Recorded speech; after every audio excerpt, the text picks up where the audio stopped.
Good morning friends. आज मैं आप लोगों को कॉपिंग विद मैथमेटिक्स फोबिया के बारे में बताऊंगा। जैसे कि आप लोग जानते हैं कि मैथमेटिक्स फाउंडेशन होती है किसी भी साइंटिफिक और टेक्नोलॉजिकल डिस्कवरी की, क्योंकि मैथमेटिक्स एक लॉजिकल कॉन्सेप्ट्स डेवलप करने में बड़ी हेल्प करती है। इसलिए मैथमेटिक्स को इन टेक्नोलॉजिकल और साइंटिफिक डिस्कवरीज के जननी कहा जाता है। हालांकि ये अलग बात है कि मैथमेटिक्स के जैसे ही वर्ड सामने आते हैं हम मैथ्स का नाम देते हैं, वैसे ये चार पांच वर्ड्स बच्चे के अंदर एक इमोशंस पैदा कर देते हैं।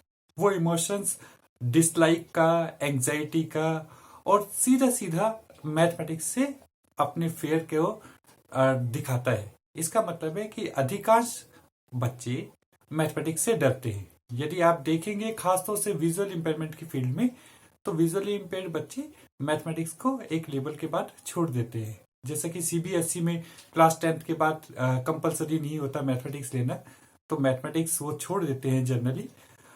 ज्यादातर स्कूल्स में 8th क्लास के बाद भी मैथमेटिक्स पर फोकस नहीं करते, या फिर उनके पास ऑप्शन होता है कि वो मैथमेटिक्स या संस्कृत ले सकते हैं। तो अधिकांश बच्चे मैथमेटिक्स का दूसरा ऑप्शन ले लेते हैं, इसी फेयर की वजह से, इसी समस्या की वजह से कि उन्हें इन सब चीजों में समस्या का सामना करना पड़ता है। मैथमेटिक्स से उन्हें काफी एनकाउंटर करना पड़ता है, मैथमेटिक्स को लाइक नहीं करते। मैथमेटिक्स के जो एंजाइटी है उसका सीवियर फॉर्म होता है फोबिया। फोबिया का मतलब होता है कि बच्चे के अंदर अपने आप ही एक डर महसूस होने लगता है कि वो किस तरह से मैथमेटिक्स को कर पाएगा, या मैथमेटिक्स किस तरह से उसके सिलेबस के करिकुलम का एक पार्ट जो है उसे वो किस तरह से कंप्लीट कर पाएगा। जैसे कि डेफिनेशंस में ये बताया गया, feeling of anxiety and tension that interfere with the manipulation of numbers and the solving of mathematics problem is a wide variety of ordinary life and academic life is called mathematics phobia। यानी कि जैसे ही बच्चे के अंदर mathematics के प्रति चिंता या टेंशन आती है, और ये टेंशन कब आती है, जब वो मैथमेटिक्स से रिलेटेड एक्टिविटीज को या नंबर से रिलेटेड काम करने को या नंबर से रिलेटेड क्वेश्चंस को सॉल्व करने शुरू करता है, तो ये प्रॉब्लम्स रिफ्लेक्ट होने लगती है। और ये प्रॉब्लम्स उसके ऑर्डिनरी लाइफ में किस तरह से प्रभाव डालती है, ये भी मैथमेटिक्स फोबिया का एक अच्छा सा एग्जाम्पल है कि मैथमेटिक्स के द्वारा वो अपनी ऑर्डिनरी लाइफ और एकेडमिक लाइफ में जो जो मैथमेटिक्स से रिलेटेड एक्टिविटीज होती है उसमें किस तरह से बच्चे को समस्या का सामना करना पड़ता है उसको दिखलाती है ये डेफिनेशन। किस तरह से हम कॉप अप कर सकते हैं मैथ्स फोबिया को, इसके बारे में सबसे पहला recognise the symptom of math phobia. सबसे पहले मैथ के फोबिया को रिकॉग्नाइज करना बहुत जरूरी है। जब तक हम किसी चीज को रिकॉग्नाइज नहीं कर पाएंगे, जब तक हम किसी चीज को पहचान नहीं पाएंगे, तब तक हम उसे कॉप अप नहीं कर पाएंगे। एक विजुअली इंपेयर्ड बच्चा एंग्जिशियस हो जाता है, फ्रस्ट्रेट हो जाता है जब वो मैथमेटिकल नंबर्स को डील करता है और उसे फोबिया होने लगता है। There are 4 common symptoms that helps you recognise the mathematics phobia. 4 तरह के सिम्टम्स होते हैं जिसके आधार पर आप मैथमेटिक्स फोबिया को आइडेंटिफाई कर पाते हैं या पहचान पाते हैं। Number 1, panic. पैनिक में जब कभी कोई विजुअली इंपेयर्ड बच्चा अपने आप को बड़ा हेल्पलेस महसूस करता है या उससे डरता है जब वो मैथमेटिक्स की क्लासेस में जाता है, टेस्ट कर देता है, क्विजेज में जाता है या होमवर्क में जाता है, तो बच्चा अपने आप को हेल्पलेस या डर का महसूस होता है, तब वो लगता है कि वो पैनिक है बच्चे का। दूसरा है paranoia. If a child think that he is the only person in the world who can't do the math problems and that everyone else is smarter than him. यदि कोई बच्चा ऐसा सोचता है कि केवल वही एक ऐसा बच्चा है जो मैथमेटिक्स के उस काम को नहीं कर पाएगा या उस प्रॉब्लम को सोल्व नहीं कर पाएगा और बाकी सब कर लेते, उसे बोलते पेरोनिया। Passive behaviour.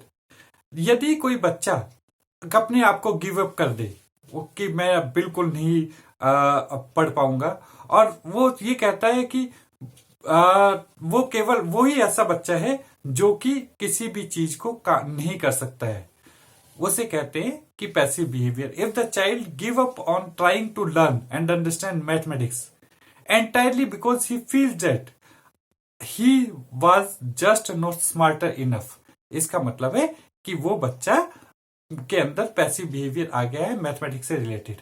और लैक ऑफ कॉन्फिडेंस, यदि किसी बच्चे को ये लगता है कि उसके पास किसी क्वेश्चन का, किसी समस्या के दो हल हैं और उन दो हलों में कंफ्यूज होता है, तो वो ये कहता है, और उसके अलावा उसे लगता है कि जो दूसरे और है उन लोगों के पास, सबके पास इसका सॉल्यूशन है, तो वो आ जाता है लैक ऑफ कॉन्फिडेंस में, जिसका मतलब ये है कि बच्चे के पास किसी समस्या के दो समाधान है, दो आंसर हैं, और वो कॉन्फिडेंस नहीं है कि कौन सा सही है।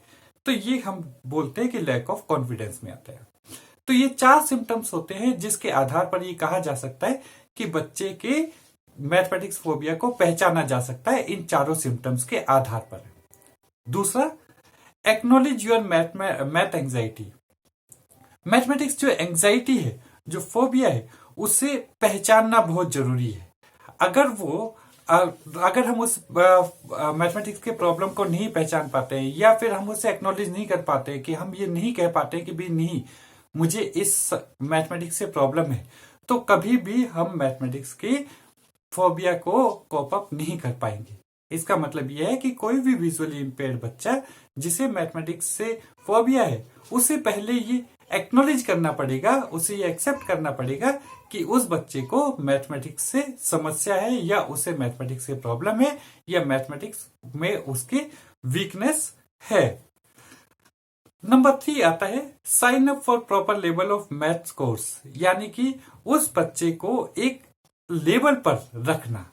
जनरली क्लासरूम के अंदर कुछ बच्चे ऐसे होते हैं जो बहुत जल्दी अपने क्वेश्चंस को सॉल्व कर देते हैं, कुछ बच्चे ऐसे होते हैं जो एवरेज टाइम में सॉल्व करते हैं, और कुछ ऐसे बच्चे होते हैं जो कि बहुत ज्यादा टाइम लेते हैं मैथमेटिक्स प्रॉब्लम को सॉल्व करने के लिए।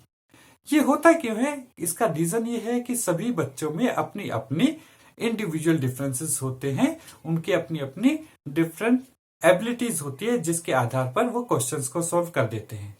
इसका मतलब यह है कि आपको, जब आप मैथमेटिक्स के फोबिया को खत्म करना चाहते हैं, तो जरूरी है कि आपको इन तीनों स्टेजेस में से किसी एक स्टेज पर आपको रखना पड़ेगा। आप किसी से कंपेयर नहीं कर सकते कि मुझे जो सबसे फास्टेस्ट बच्चा है, जो बहुत जल्दी क्वेश्चंस को सॉल्व कर लेता है, और मैं थोड़ा लेट सॉल्व करता हूं, इसका मतलब मुझे मैथमेटिक्स फोबिया है। नहीं, अगर आपको अपने लेवल पे आपको पता है कि आप अन्य बच्चों के साथ उस प्रॉब्लम को सॉल्व करने में समय लेते हैं, इसका मतलब कि आपने अपना एक लेवल डिसाइड कर लिया कि आप ऐसे बच्चे नहीं है जो बहुत जल्दी या बहुत स्पीड से कोई क्वेश्चन सॉल्व कर लेते हैं, और आप ऐसे भी नहीं है कि आप बहुत ज्यादा टाइम लगाते हैं। ये अलग चीज होती है उन बच्चों के लिए जो मिडिल में होते हैं, या जो एवरेज बच्चे होते हैं, कि जब कभी डिफिकल्ट या एडवांस क्वेश्चंस उन्हें दे दिए जाते हैं, तो थोड़ा सा फ्रस्ट्रेट हो जाते हैं, थोड़ा स्ट्रगल करते हैं, मगर इसका मतलब ये कभी नहीं होता है कि उन्हें मैथमेटिक्स फोबिया है। Number 4, interaction with the mathematics teachers and discuss the issues related to the mathematics problem. यदि बच्चे को मैथमेटिक्स में प्रॉब्लम है, यदि बच्चे को मैथमेटिक्स में समस्या का सामना करना पड़ रहा है, तो वो बहुत जरूरी है कि बच्चा अपने टीचर के साथ इंटरेक्ट करे, बच्चा अपने टीचर के साथ इंटरेक्ट करके अपनी समस्याओं को बताए, अपनी लिमिटेशन को बताए, अपने फोबिया को बताए, अपनी सारी समस्याओं को टीचर के साथ डिटेल में डिस्कस कर सके, ताकि टीचर के द्वारा कोई ऐसा मॉड्यूल या कोई स्ट्रेटजी, कोई या इस तरह का मेथड अडॉप्ट किया जाए, ताकि बच्चे की मैथमेटिक्स प्रॉब्लम को सॉल्व कर सके या मैथमेटिक्स के फोबिया को कम कर सके। ये सब चीजें क्लासरूम के अंदर या क्लासरूम के बाद भी रेमेडियल टीचिंग के द्वारा, टीचर के द्वारा इस तरह की एक्टिविटीज ऑर्गेनाइज की जा सकती हैं। Number 5, ask question when you don't understand. यदि आपको कोई मैथमेटिक्स में समस्या आती है और तो ये बहुत जरूरी होता है कि आप क्वेश्चन पूछें। सामान्य तौर पर बच्चा मैथमेटिक्स की क्लास में इसलिए क्वेश्चन नहीं पूछ पाता है, किसी भी क्लास में इसलिए क्वेश्चन नहीं पूछ पाता है कि उसे लगता है कि उसके अलावा क्लास में सभी बच्चों को उसका आंसर पता है। मगर क्लासरूम में टीचर को और बच्चों को, इन दोनों के बीच की अंडरस्टैंडिंग इस तरह की होनी चाहिए कि बच्चे में इतना कॉन्फिडेंस डेवलप करे कि अगर कोई क्वेश्चन रेज करना हो, कोई क्वेश्चन पूछना हो, तो वो टीचर से क्लासरूम के अंदर पूछ सके। अगर टीचर को लगे कि बच्चा कहीं हेजिटेट कर रहा है, तो बच्चे को खुद उठाकर मैथमेटिक्स, कुछ भी प्रॉब्लम से रिलेटेड चीजें होती है या मैथमेटिक्स से रिलेटेड प्रॉब्लम्स होती है, उन प्रॉब्लम्स के बारे में बच्चे को से पूछिए। एक गुड टीचर के ये रहता है कि वो इन सब चीजें को डील करे, मगर टीचर को तब तक नहीं पता चल पाएगा कि किसी बच्चे को किसी कॉन्सेप्ट को समझने में समस्या आ रही, जब तक कि बच्चा खुद अपने आप नहीं बताएगा। जबकि बच्चे को ऐसा लगता है कि वो बड़ा एम्बेरस फील कर रहा है, मगर इसके लिए जरूरी है कि यदि बच्चा टीचर से कक्षा के अंदर कोई क्वेश्चन पूछता है या अपना डाउट क्लियर करता है, तो वो डाउट हो सकता है कि क्लास के अन्य बच्चों के साथ भी हो, और इसी के आधार पर एक बच्चे के द्वारा क्लास के अन्य बच्चों को भी उस कॉन्सेप्ट के बारे में टीचर से पता लग जाए या क्लैरिफिकेशन मिल जाए। Thank you very much.